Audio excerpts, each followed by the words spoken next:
تختی نمبر 10۔ اس میں صرف اتنا بتانا ہے کہ جو جزم ہوتی ہے، سکون ہوتا ہے، اس کو پڑھتے کیسے ہیں۔ مثلا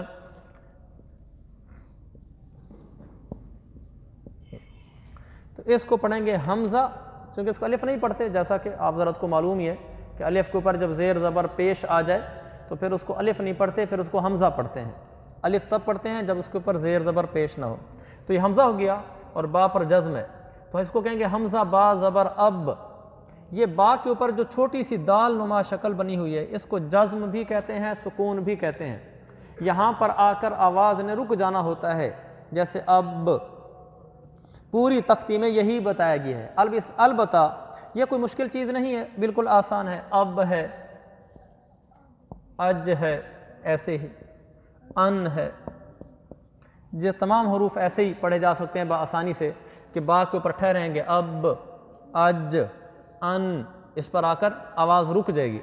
لیکن اس تختی کی جو اہم بات ہے وہ یہ ہے کہ کچھ حروف ایسے ہیں کہ جن پر رکتے ہوئے قلقلہ کرنا ہوتا ہے۔ یہ حروف قلقلہ وہ بھی اسی تختی کا حصہ ہیں۔ حروف قلقلہ، حروف قلقلہ کا مطلب یہ ہے وہ حروف جہاں پر آ کر جب ہماری آواز رکے گی تو حلق کے اندر آواز ایسے اچھلے گی جیسے گیند زمین پر لگ کر اوپر اچھلتی ہے، تو اس آواز کے اچھالنے کو قلقلہ کہتے ہیں۔ اور یہ ٹوٹل 5 حروف ہیں، قاف، طا، با، جیم، دال۔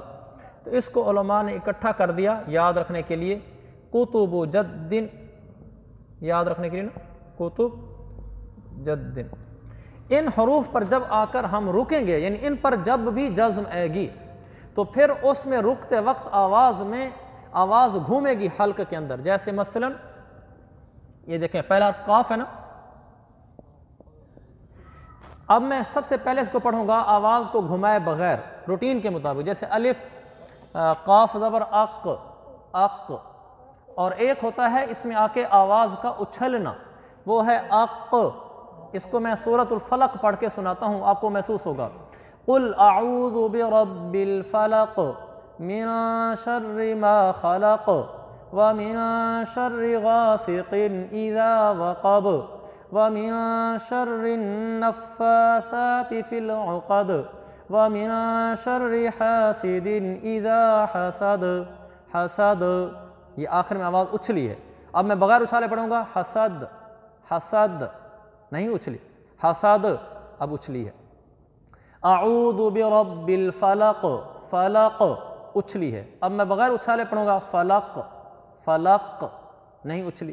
ایسی یہ 5 ہیں، قاف، طا، با، جیم، دال۔